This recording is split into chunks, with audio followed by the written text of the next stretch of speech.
그다음에 한 가지 좀 질문 또 드릴게. 네. 지난 출연에서 네이버 네네네. 말씀해 주셔가지고 네이버가 그 최근에 좀 소외되어 있다가 많이 실적을 올랐죠. 발표한 후에 한 10% 이상 또 네. 상승을 했더라고요.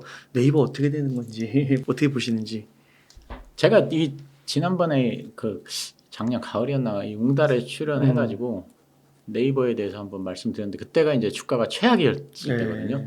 그 당시 이제 네이버가 미국 그 중고거래 사이트인 포시마크를 맞아요. 인수하면서 주가가 15만 원 이하로 떨어졌습니다. 맞아요. 그래서 이제 그때 그 주가가 하락했던 이유가 뭐냐면 애널리스트들이 포시마크 너무 비싸게 샀다고 난리를 치면서 다 팔으라고 막 난리를 쳤던 때거든요. 그래갖고 이제 GT증권도 같은 경우에는 이제 외국인들에 대한 영향력이 있는데 다 팔아라면서 외국인들 공매도가 엄청 들어왔죠. 그래서 이제 주가가 하락했는데 어쨌든 그 애널리스트들은 네이버의 포시마크 인수에 굉장히 부정적이었습니다. 그래서 제가 여기 나와서 뭐라고 했냐면 애널리스트들 말 믿지 말라. 생각나시는 거죠. 네, 그러면서 너무 믿지 말라. 그러면서 이제 제가 한국에 앉아있는 애널리스트들이 그 포시마크라는 기업에 대해서 뭘 알겠느냐. 그리고 포시마크 이 거래가 네이버하고 포시마크 간에 은밀하게 이루어진 그 딜이고 여러 가지 디테일 조건들이 있는데 이런 거에 대해서 애널리스트들이 아무것도 모르는 상태에서 이 기껏해야 뭐 재무제표 좀 보고 그냥 자료 조금 찾아보고 이러고 나서 어떤 의견을 내는 거를 너무 믿지 말라 제가 그렇게 얘기를 했어요. 그래서 그 당시에 여기 나와갖고 이런 경우에는 애널리스트 말을 믿는 게 아니고 네이버의 경영진을 믿을 수 있는지 없는지 그걸 갖고 파악을 해야 된다 말씀을 드렸습니다. 왜냐하면 이 거래에 대해서 가장 잘 아는 사람은 네이버 경영진들입니다. 네이버 경영진을 믿을 수 없으면 주가를 파는 거고 주식을 파는 거고 믿을 수 있으면 주식을 갖고 가는 건데 이해진 그 창업자를 비롯해고 네이버 경영진들이 지금까지는 경영을 잘 해왔다. 그렇기 때문에 뭐 믿지 못할 이유는 없는 거 아니냐. 그래서 한번 믿어봐야 되는 거 아니냐 이런 얘기를 드렸고 그러면서 이제 제가 보충 설명으로 삼성전자가 반도체 사업에 진출할 당시에 이병철 창업자, 이건희 선대회장의 예를 들어서 삼성전자 설명을 굉장히 장황하게 설명을 했는데 기억나시죠? 재밌게 들었어요. 예. 근데 지금 애널리스트들 입장이 완전히 바뀌었습니다. 지금. 자, 모두 다 포시마크 인수가 아주 잘 된 거라고 호평일색입니다. 그래요. 그 목표가를 막 올리고 있어요. 자, 여기 그래서 타이틀만 갖고 왔어요. 이렇게 인수 효과, 호평, 인수 효과, 연일 강세, 이렇게 바뀌네. 인수 효과. 자, 이렇게 바뀌었습니다. 그러면서 이제 그 포시마크의 빠른 실적 개선이 오히려 지금은 하반기 핵심 투자 포인트라고 지금 하고 있거든요. 그래서 이제 제가 말씀드리는 게 애널리스트도 너무 믿지 말라. 특히 이런 M&A 거래 같은 경우는 차라리 그 기업의 CEO에 대해서 평가를 하고서 판단을 해야지 애널리스트가 이래라 저래라 한다고 절대 따라하지 말라. 사실 이런 말씀을 다시 한번 드리고요. 피터 린치도 책을 보면 애널리스트들에 대해서 굉장히 부정적입니다. 피터 린치가 월스트리트 애널리스트 40명이 주식을 추천하면 그 주식은 팔아라. 네, 이렇게 얘기를 했고요. 자, 네이버에 대해서 말씀드리면 저는 단기적으로는 모르지만 장기적으로는 네이버 주가에 의심을 하지 않고 시가총액이 2위까지는 올라갈 걸로 계속 생각을 하고 있는데 그 이유는 그냥 뇌피셜이라기보다 플랫폼 기업이기 때문에 그렇습니다. 자, 단기적으로는 알 수 없지만 장기적으로 봤을 때 제조업 회사가 절대 플랫폼 회사를 이기기는 어렵습니다. 제조업이 플랫폼 기업을 이기기 어려운 이유는 그 플랫폼 기업이 일단 성숙기에 접어들게 되면 이제 그 설비 투자 규모가 현저히 줄어들게 되고 그래서 현금 흐름이 굉장히 좋아집니다. 반면에 제조업들은 계속해서 그냥 사업을 하는 동안에 계속 설비 투자를 끊임없이 대규모로 해야 되기 때문에 현금 흐름이 플랫폼 기업만큼 좋을 수가 없습니다. 이것이 바로 이제 제조업의 속성이고요. 숙명이고요. 근데 참고적으로 주가를 결정하는 요인은 이익이 아니고 현금 흐름입니다. 그래서 이제 그리고 진입 장벽도 플랫폼 기업이 제조업보다 훨씬 높기 때문에 한번 자리를 잡으면 플랫폼 기업은 독점적 사업을 계속 영위할 수 있는 장점이 있다. 자, 그래서 이제 글로벌 시가총액 1위부터 제가 9위까지를 이렇게 찾아서 뽑았는데, 자, 보면은 7개 중에 5개가 플랫폼 기업입니다. 글로벌 시가총액이.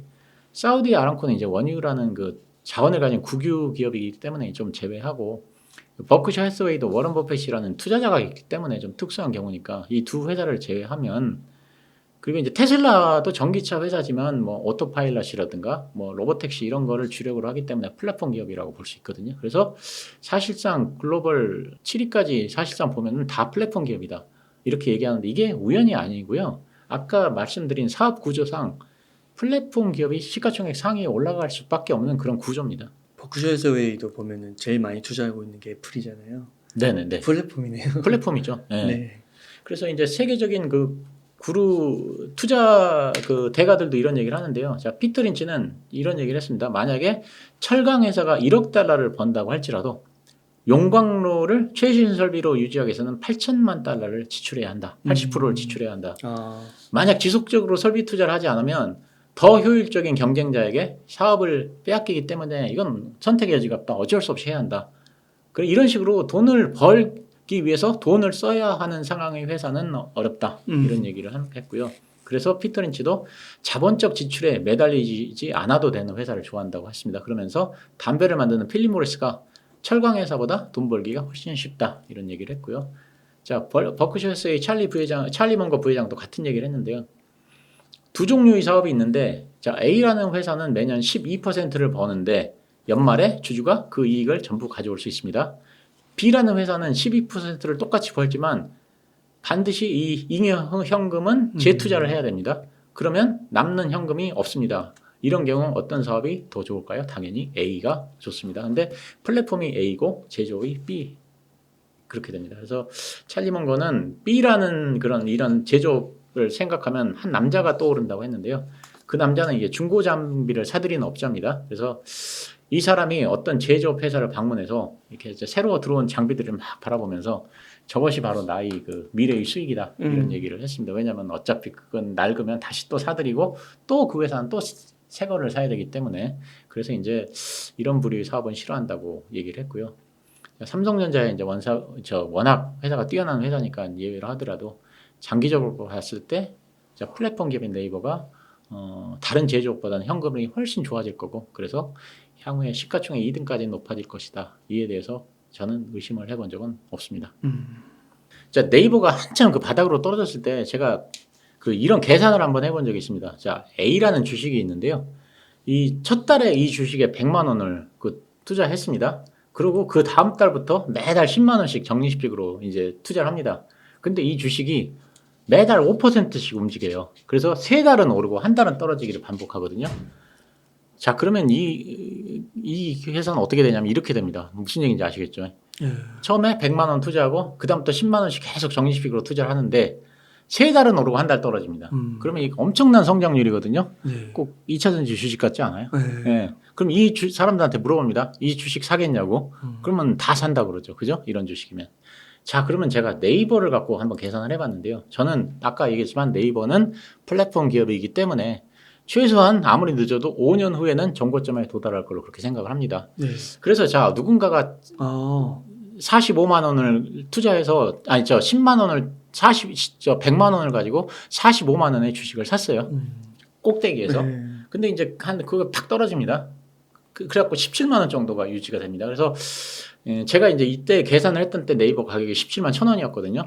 그래서 이게 17만 1,000원을 계속 유지를 합니다. 그러다가 마지막 5년째 되는 해 마지막 한 2달 전부터 주가가 상승하기 시작해서 정고점을 회복합니다. 그러면 이 사람의 투자 수익률은 어떻게 되냐? 자, 이렇게 보시면 똑같습니다. 이렇게 되거든요. 그러니까 지금 보시는 차트 초록색은 아까 말씀드린 A 주식이고 파란색 줄은 B 주식 네이버입니다. 그러니까 5년 후에 네이버가 만약에 정고점에 도달할 것 같다. 이런 생각을 하시는 분들은 막 이 종목 저 종목 막 사는 것보다 바닥에 있을 때 적립식으로 사 나가면 지금 저 초록색 엄청난 상승을 보였지 않습니까? 저거하고 똑같이 된다는 얘기입니다. 이게 수익률이 어떻게 몇 배가 되는 거예요? 9배가 되는 건가요? 그러니까 적립식이라 지금 딱 계산하기는 어려운데. 예. 그렇구나. 예, 그래서 주가가 지지부진하면 사람들이 관심을 안 갖는데 만약에 이제 네이버가 한 5년 안에는 정고점을 돌파할 수 있을 것 같다. 그러면 차라리 그 이 종목 저 종목 사느니 네이버 같은 데에 적립식으로 사면은 나중에 저렇게 그 초록색과 같이 굉장히 큰 수익률을 안겨줄 수 있다. 그래서 이런 말씀을 제가 드립니다. 그렇군요. 네. 삼성전자도 약간 그 정고점 찍고 네.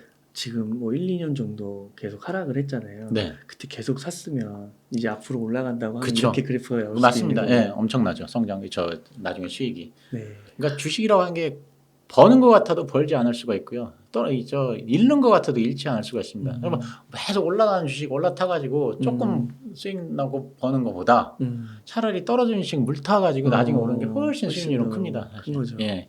비트코인도 여쭤보고 싶어요. 비트코인 아까 자산이라고 하면은 주식이라고 하면 성장주에 투자하시고 그다음에 자산은 비트코인. 네. 그 비트코인이 연초 대비해서 많이 올랐더라고요. 네, 많이 올랐더라고요. 그 비트코인도 약간 이런 개념으로 볼 수 있을까요? 비트코인은 그러니까 일단은 그때 제가 그 성장주에 투자하라고 했던 이유는 뭐냐면 금리 그 작년 10월에 그때 지난번에 한번 설명을 드렸는데 이제 금리 상승은 거의 막바지다라고 하는 그런 것들을 연준이 속내를 내비쳤었거든요. 그래서 제가 이제 주식은 올라갈 것이다 그렇게 얘기를 했었는데 그 얘기는 뭐냐면 결국은 유동성이 많이 풀려 있는 상태에서 그 돈 회수가 잘 안 된다.